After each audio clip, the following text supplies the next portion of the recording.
Good morning student. Last video में हमने रस पढ़ा था, कौन कौन से रस होते हैं उनके बारे में पढ़े थे। उसी में से हमने 6 पॉइंट तक पढ़ा था। वीर रस क्या होता है, रौद्र रस क्या होता है, हास्य रस क्या होता है, ठीक है, श्रृंगार रस क्या होता है, इन सब के बारे में पढ़ा था। आज हम 7th नंबर स्टार्ट कर रहे हैं जिसका नाम है विभत्स रस। विभत्स का मतलब होता है घृणा, जुगुप्सा, ठीक है। जहाँ किसी वस्तु अथवा दृश्य के प्रति जुगुप्सा यानी घृणा, यानी किसी वस्तु को या व्यक्ति को देखकर हमारे मन में घृणा की भावना उत्पन्न होती है, ठीक है, वहाँ उस भाव की परिपुष्टि होती है, तो वहाँ पर क्या होता है, विभत्स रस होता है। देखिए कई बार क्या होता है, हम किसी चीज़ को देखते हैं, हमें वो पसंद नहीं होती, तो हमें उसे देख के घृणा आती है, घिन लगने लगता है हमें, तो उसी को वहाँ पे कौन सा भाव होगा, विभत्स, वहाँ पे घृणा का भाव होगा। और कौन सा रस होगा, विभत्स रस होगा। उदाहरण के लिए सिर बैठियो, काक आँख दो खात निकारत, खींचत जिभही सियार, अतही आनंद उर धारत, गीत जांघी को खोदी खोदी के मांस उपारत, स्वान अंगूरिन काटी काटी के खात विदारत। अब यहाँ पे बताया गया है कि कोई व्यक्ति है, ठीक है, उसके सिर पर कौवा, काग यानी कौवा बैठा है और वो आंखों से देख रहा है। और सियार, सियार यानी सियार, ठीक है, वह देख रही है, अपनी जीभ को बाहर निकाल के बहुत खुश हो जा रही कि उसे एक अच्छा खाने के लिए मांस वाला व्यक्ति मिल गया, ठीक है।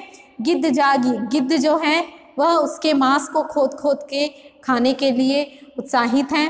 स्वान कुत्ता उसके अंगों को काट काट के खाना चाहता है। तो यहाँ पे ये भाव बताया गया है कि उसके मन में इन सारे जानवरों को देख के घिन आ रही है कि ये किस प्रकार से।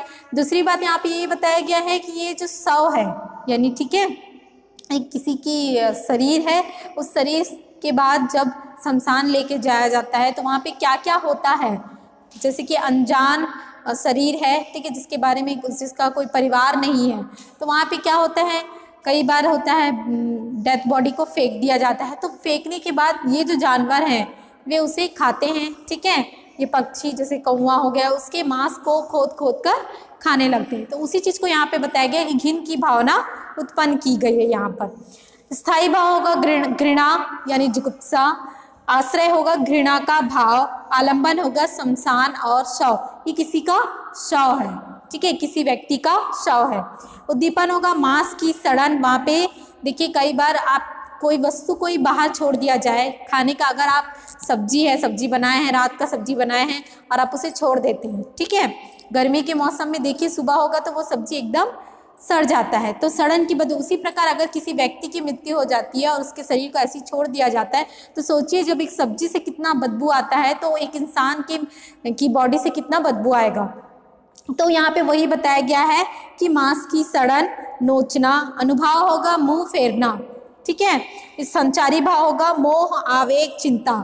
घर में मम्मी आपके लिए कोई नाश्ता, अच्छा फेवरेट नाश्ता, मतलब आपकी पसंद का अगर कोई नाश्ता नहीं बनता है तो आप थोड़ा सा मुंह फेरते हो ना कि क्या बनाए हो ऐसा करके, तो वहाँ पे उस चीज़ के लिए घिन की भावना उत्पन्न हुई है। तो यहाँ पे ये होगा विभत्स रस, जहाँ पे घिन की भावना, घृणा की भावना उत्पन्न होती है, वहाँ पर विभत्स रस होता है, ठीक है। नेक्स्ट पॉइंट हम आते हैं 8 नंबर, अद्भुत रस। अद्भुत का तात्पर्य होता है आश्चर्य, ठीक है, आश्चर्यजनक एवं विचित्र वस्तु को देखने, विचित्र वस्तु के देखने व सुनने से जब आश्चर्य का परिपोषण हो तब अद्भुत रस होता है। अर्थात जहाँ पर किसी भी व्यक्ति, वस्तु, ठीक है, या फिर कोई दृश्य को देखकर आप आश्चर्यचकित हो जाते हैं तो वहाँ पे अद्भुत रस होता है। उदाहरण, अखिल भुवन चर अचर सब हरिमुख में लखी मातु, चकित भई गदगद वचन विकसित दृग पुलकातु।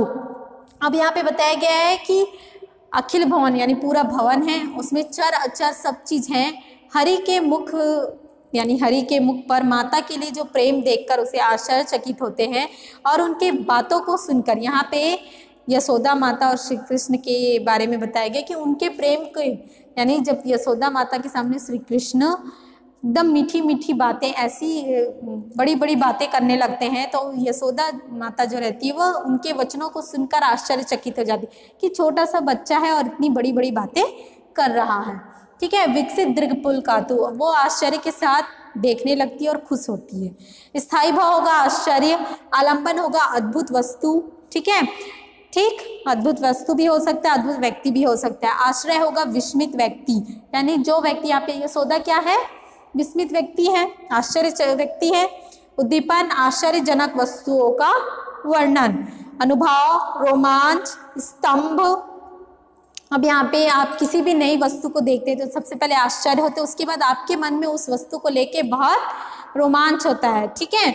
उसी प्रकार संचारी भाव हर्ष, आवेग है। शांत रस, ठीक है, तो शांत रस जहाँ पे वातावरण बिल्कुल शांत होता है, जहाँ सब कुछ छोड़ देने का भाव हमारे मन में जागृत होता है, वहाँ पर शांत रस होता है।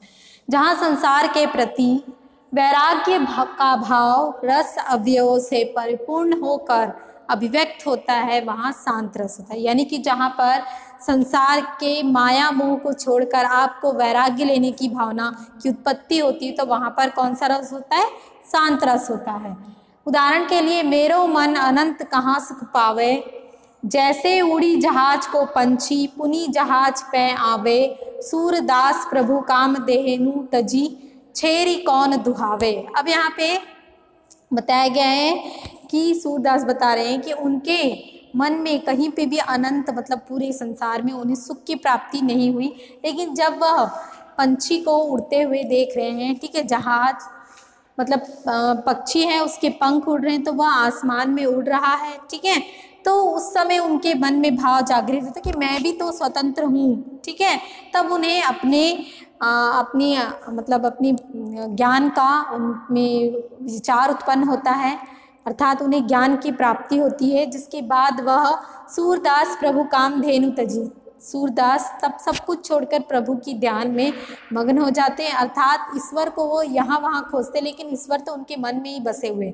तब वे सब कुछ छोड़ छाड़ के वैराग्य की प्राप्ति के लिए गमन करते हैं, ठीक है। तो अब यहाँ पे स्थायी भाव होगा निर्वेद, आलंबन होगा संसार की असारता, यानी पूरे संसार में हर चीज है, ठीक है, लेकिन जब उन चीज़ों से हम माया मोह को छोड़ते तभी हमें वैराग्य की प्राप्ति होती है। उद्दीपन होगा सत्संग, तीर्थाटन, जब हमें मन की शांति कहाँ मिलती, जब हम सत्संग करते हैं, जब हम किसी तीर्थों पर जाते हैं, वहाँ पे हम यात्रा करते हैं, तो हमारे मन को कुछ देर के लिए सही शांति प्राप्त होती है कि नहीं।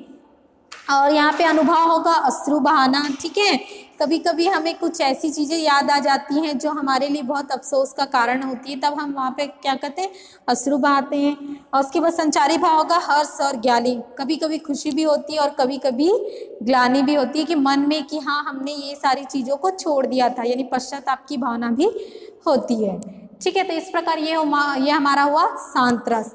नेक्स्ट पॉइंट हम आते हैं वात्सल्य रस, वात्सल्य यानी प्रेम, ठीक है, माता का पुत्र के प्रति प्रेम, पिता का पुत्र के प्रति प्रेम, मतलब पुत्र और पुत्री के लिए माता पिता का प्रेम, वात्सल्य रस। जहाँ बाल रति का भाव रस अवयवों से परिपुष्ट होकर रस रूप में व्यक्त होता है, वहाँ पर वात्सल्य रस होता है। अर्थात जब बच्चे मनमोहक रूप से कोई कार्य करते, अपनी तोतली भाषा में कुछ भी बात बोलते, तो वहाँ पे वात्सल्य रस की उत्पत्ति होती है। जैसे कि यहाँ पे उदाहरण है, मैया मोरी मैं नहीं माखन खायो, ख्याल परी सब सखियन मिली मेरे मुख लपटायो। अब यहाँ पे बताया गया है कि मैया मैंने तो माखन नहीं खाया है। श्री कृष्ण अपनी माता यशोदा से कहते हैं कि मैंने तो माखन नहीं खाया है, ठीक है, सभी सखे मतलब जो सभी मित्रगण मिलते हैं, ठीक है, तो मेरे मुख को देख रहे हैं, मतलब उनके मुख पर क्या है, माखन लगा हुआ है, लेकिन फिर भी वो कह रहे हैं कि मैंने नहीं खाया है माखन, ठीक। तो यहाँ पे बाल रति का यानी बालक के प्रति प्रेम की भावना की उत्पत्ति हुई है। स्थायी भाव बाल रति, बच्चे का प्रेम, आलंबन बालक का मोहक रूप, यानी श्री कृष्ण की जो एक दृश्य दिख रहा है, जो मोहक रूप दिख रहा है उसके बारे में, आश्रय माता पिता, ठीक है। उद्दीपन होगा बालक की चेष्टा, यानी बालक जिस प्रकार की बातें करता है, जिस प्रकार के काम करता है, तो वहाँ पे बालक की चेष्टाएं। अनुभव होगा गले लगाना, और संचारी भाव होगा हर्ष मोद, यानी बालक की बातों को सुनकर माता पिता जब उसे गले लगाते तो वहाँ पे कौन सा होगा, अनुभव गले लगाना, ठीक। तो इस प्रकार संचारी भाव होगा हर्ष और मोह। तो वात्सल्य रस आपको समझ में, वात्सल्य रस में क्या होता है, प्रेम, ठीक है, यानी बच्चों का के प्रति माता पिता का प्रेम और माता पिता के प्रति बच्चों का प्रेम, तो वात्सल्य रस की उत्पत्ति हुई है। भक्ति रस और वात्सल्य रस को रसों के लास्ट में लिया गया, अर्थात 9 रस बताया गया, उसके बाद इन दोनों को इंक्लूड किया गया है, लेकिन इन्हें अधिक रूप में नहीं मतलब जाना जाता से तात्पर्य यह है कि इसे ज़्यादा यूज़ नहीं किया जाता है, कहीं कहीं पर थोड़ा बहुत मात्रा में प्रयोग होता है। भक्ति रस जहाँ ईश्वर प्रेम का भाव रस के अवयव से परिपुष्ट होकर रस रूप में व्यक्त होता है, अर्थात जहाँ पर ईश्वर के प्रति प्रेम की भावना की उत्पत्ति होती है।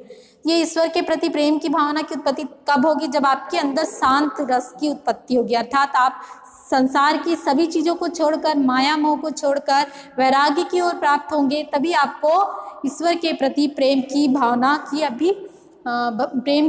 की ज्ञान होगा, ठीक है। तो उदाहरण के लिए हमारे हरि हारिल की लकड़ी, मन क्रम वचन नंद नंदन और यह दृढ़ करी पकड़ी। अब यहाँ पे बताया गया है कि हरि यानी हरि श्री विष्णु जी को कहा गया है, तो उनके हम सभी क्या हैं? संतानें हैं, लकड़ी यानी संतानें हैं, ठीक है। हम उनके नियमों का मन क्रम वचन से पालन करते हैं, जिस प्रकार नंद नंदन ने किया है।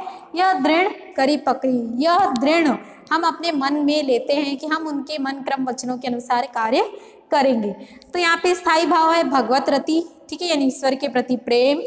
आलंबन है ईश्वर की महिमा। उद्दीपन है प्रभु मूर्ति, यानी मूर्ति रूप में हम प्रभु की उपासना करते हैं, उनकी पूजा करते हैं। और आश्रय होगा भक्त, क्योंकि भक्त पर ही निर्भर है कि वह ईश्वर की आराधना कैसे करते हैं।